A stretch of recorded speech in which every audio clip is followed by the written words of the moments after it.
Absolutely. I mean, to promise that you're explicitly not going to do something, and then you increase that Twice. very tax. Yeah, twice. Increase that very tax by the end of this by 566%. By the end of their increase on this tax, that's going to add about $30 per liter. They've run the numbers on this, and for an average Ontario family of four, they expect to rebate them around $2,000, which is a massive amount of money. If that's not a tax, I don't really know what is. And for most people, that's a sizable enough chunk to be considered an income tax.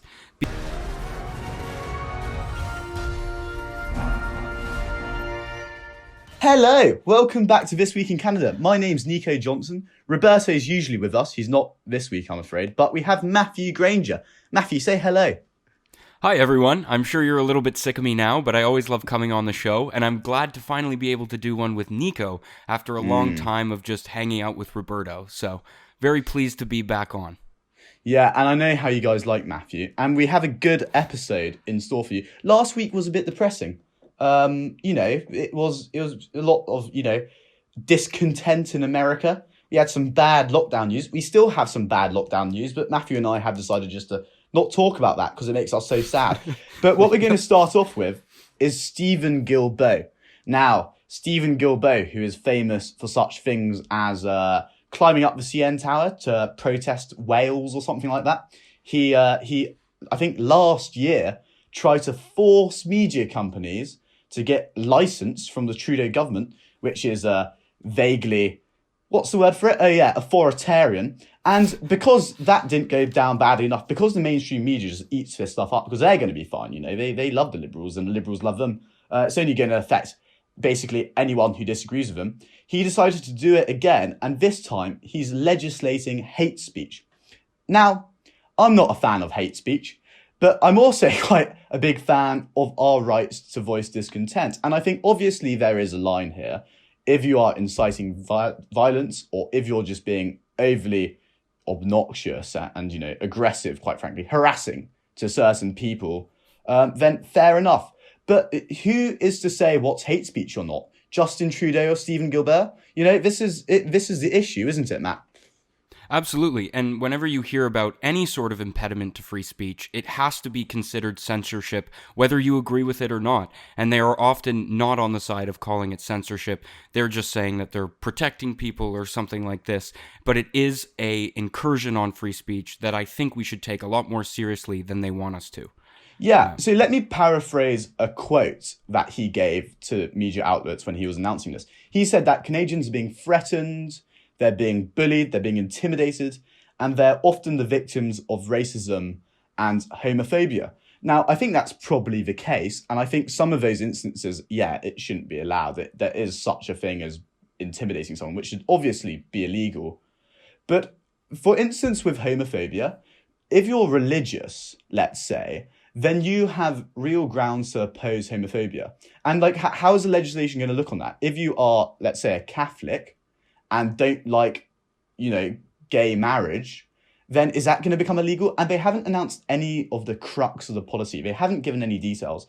And knowing this government, I just think they're going to use this as a mechanism to basically get rid of the undesirables, get rid of the people who they don't really think fit in to normal Canada. And obviously it serves some purpose. Hate speech, by the way, has been illegal since the 1970s. I don't know what is wrong with the current legislation, but I think the overall point to this is I do not trust Justin Trudeau and Stephen Guilbeault to construct good policy in this very sensitive area.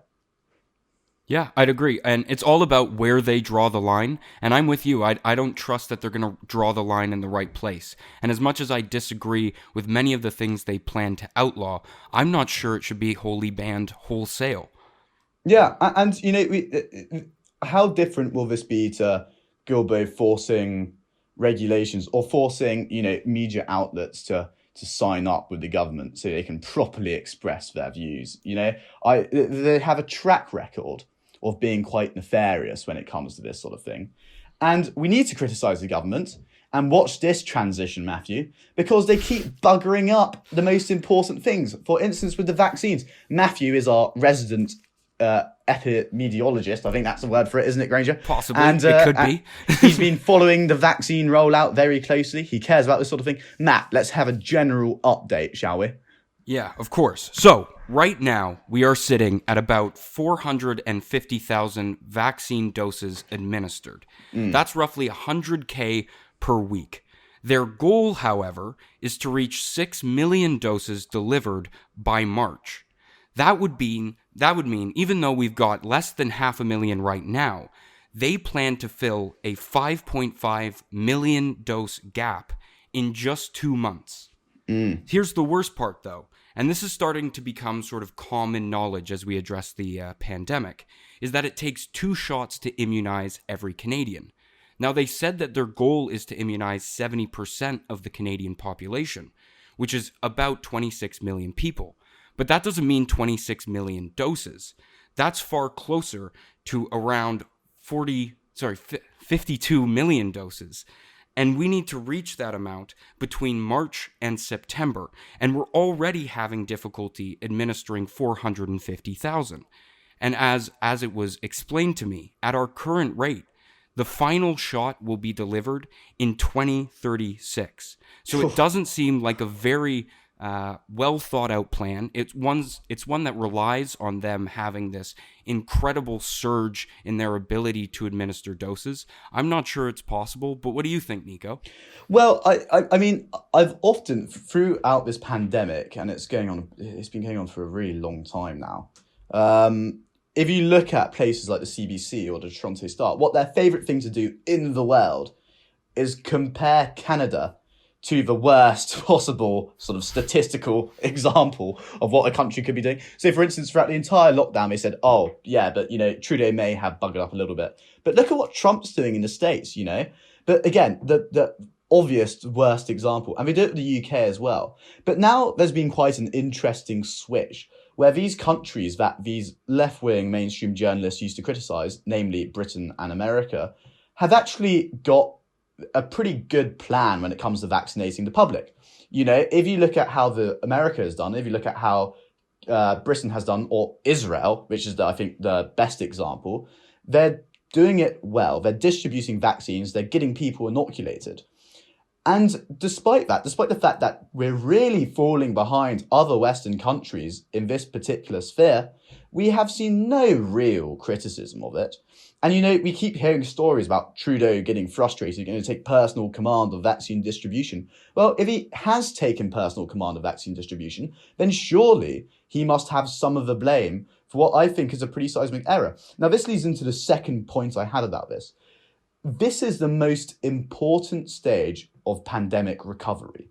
This is where it really counts because, lockdown management, yeah, I suppose that's necessary. But in order to get out of lockdowns, and if you look at Quebec and Ontario, pretty gruesome lockdowns, which is killing small businesses. In order to get all that nasty stuff out of the way, you have to vaccinate the public. And Canada has done such a terrible job in that I think Trudeau has a lot to answer for. Right now, the most concerning part is that we're at, I think, 1.2% of our population vaccinated, and we're aiming to reach 70% by September. So even if he's acquired enough vaccines, even if we have this plan in place for our ambitions, it's whether we can actually deliver on that. And at the pace we're doing it right now, that doesn't seem to be possible. So I need to see a lot more of these vaccines being administered each week for me to believe that we're going to reach 70% by September. And right now, I'm not that hopeful. Yeah, well, I mean, I looked at approval ratings today for Justin Trudeau, and they're still pretty solid. He's still beating the Conservatives in polls. He's more popular so far than Erin O'Toole or any other opposition leader. But if Canada is stuck in a lockdown for a disproportionate amount of time, at least in comparison to other Western countries, Joe Biden came out, I think, a few days ago and said that he plans to get 100 million people vaccinated in his first 100 days in office. I mean, that's an ambitious plan. There isn't any of that here. We've sort of already acquiesced and capitulated, accepting that this is going to take forever. But surely there must be a public backlash to the fact that we're going to have to deal with lockdown for a much longer time than our direct competitors, our closest allies and all the rest of it. Absolutely. And then there's these stories about fines being administered for not adhering to the lockdown. Yeah. And there's this ridiculous story about homeless people even being targeted by these lockdown procedures. And I can't think of anything more cruel than looking at a person in complete poverty who's homeless and giving them an over $1,000 fine for not staying at home. That is a new type of dark humor that I've never been. Maybe these homeless people are being really, really clever because they are homeless. And, if they don't pay their fines, perhaps they end up in some sort of Victorian debtor's jail where at least they get food and shelter and all the rest of it. So, but I suspect that probably isn't the case. But yeah, I mean, this fits into the entire paradigm of lockdown blunders, which seem to arrive every other day. But there we are. Let's have a transition. Welcome back. What a transition. We haven't had a change in transitions in a while, have we? I remember when James promised us a new transition and he just totally dropped the ball. He's spending all his time farting, I think, on his sofa and just not putting the effort in. Roberto and I, Matthew, in this podcast, every week we work hours to deliver you this podcast and James just doesn't put up his side of the bargain. It's very, very sad. But speaking of farting on sofas and environmental damage, Justin Trudeau, despite not one, but two promises, has decided to raise a tax. Now, I've got my notes in front of me, and let me provide you some context. Now, this is the carbon tax. As we know, the carbon tax disproportionately hurts poorer people. It hurts rural people, people who rely on cars to get to work and all the rest of it. I don't want to be totally cynical about this, but the demographic I just mentioned happens to usually vote Conservative. But let's put that to one side for a moment. So, firstly, Catherine McKenna, in the 2019 election, she said that the Liberal Party, I swear to God, the Liberal Party will not raise the carbon tax until 2022. And then Justin Trudeau this year, during the pandemic, says, we're not going to raise any taxes at all. And again, I'm going to paraphrase here, but he said something like, this year's been too difficult as it is. It would be irresponsible for us to raise the carbon tax because people are losing jobs. They can rely on government funding for now and some, subsidies and all the rest of it. That's going to go eventually. And there's going to be a real shock to the economy. And the closest way out of that is to have people spend money. And if they're constantly being taxed, they can't save money, which they're going to go and spend. For me, I think it's basic economics. But what do you think about this, Matt? You know economics more than me. I don't think it makes sense whatsoever. And on top of that, I think it further erodes trust in politicians. Yeah, absolutely. I mean, to promise that you're explicitly not going to do something, and then you increase that very tax. Yeah, twice. Increase that very tax by the end of this by 566%. By the end of their increase on this tax, that's going to add about $30 cents per liter. They've run the numbers on this, and for an average Ontario family of 4, they expect to rebate them around $2,000, which is a massive amount of money. If that's not a tax, I don't really know what is. And for most people, that's a sizable enough chunk to be considered an income tax. Because the goal of this is to make it such a massive financial burden that people have to make the switch to electric vehicles or other forms of electricity. But right now, the cheapest sort of electric cars are generally considered to be the ones under $50,000, $45,000, and even with the $5,000 rebate. That is such a sizable chunk of people's income. I don't know how you can't consider this an actual income tax in all practical sense. Yeah, I mean, there's two. First, you said an interesting thing about the rebate. Liberals, for years, I mean, I remember this in 2018 in Ontario when Grainger and I were actually working on the election there. And Liberals, they always say that the carbon tax isn't a significant tax because you get most of it back in rebates. As Matthew said, that's just not true. And that was proved, I think, further, the case was made further, I suppose, if we're going to use sloppy English, by the Environment Minister, Jonathan Wilkinson, who, after, again, years of saying this isn't a damaging tax, accepted that it's going to raise your heating bills, it's going to raise your gas bills, and it's just going to make domestic life harder. So already they've sort of admitted they know what they're doing and they're going ahead with it anyway. Secondly, the whole point of a carbon tax, at least, as it appears to me, is to benefit the environment. This year, as a result of the pandemic, has been Elizabeth May's dream year. This is what life would be like if those Extinction Rebellion fanatics had their way. No one's flying, no one's driving anywhere, we're not consuming plastics or whatever. It's their paradise. So why, in spite of this fantastic year for the environment, are we raising the carbon tax? Not only is it painful, but it's also redundant. And bear in mind, they plan to give this rebate on a yearly basis. And there was this study done by one of the largest accounting firms in Canada. It's called MNP. And the conclusion they reached was that more than 45% of all Canadians can't afford an additional $200 expense. And what they mean by that is if you need to tack on $200 to what you're expecting to pay in a month, you will have to incur debt that you will likely never be able to pay off.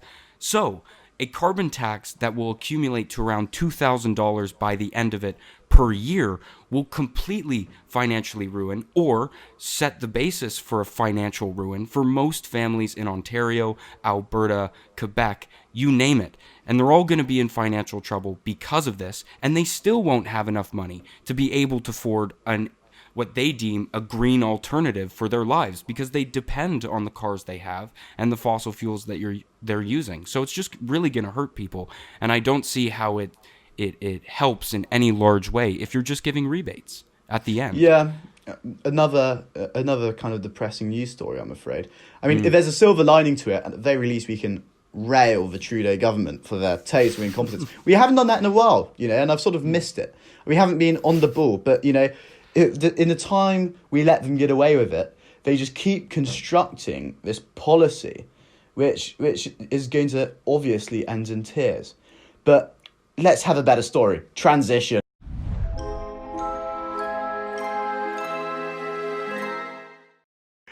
So my God, what a fantastic show. Matthew has some good words, I think, some important information to provide you, our dear listeners. Yeah, of course. And I'm going to speak from the heart, so let me read my list. We now have t-shirts. So if you're a fan of This Week in Canada and you really want to stick it to the establishment media, then get yourself a This Week in Canada shirt. It's a very cool present to get your friends if they're a fan of the pod, and a good way to show that you listen to idiots for your news. They're great. They're genuinely fantastic t-shirts. I've already ordered a few. I mean, they're fantastic. It's just nice to get the brand out. And on top of that, you are supporting us. It's a precarious environment right now for Conservatives. I mean, the President of the United States just got banned on Twitter. And on top of that, they went after a lot of their supporters, and they're shutting down right-wing apps. We do genuinely need your help in making sure we can keep doing this, and that's a great way to do it. On top of that, follow us on social media. We've got Twitter, we've got Facebook. James will put up the links here, or they'll be down below.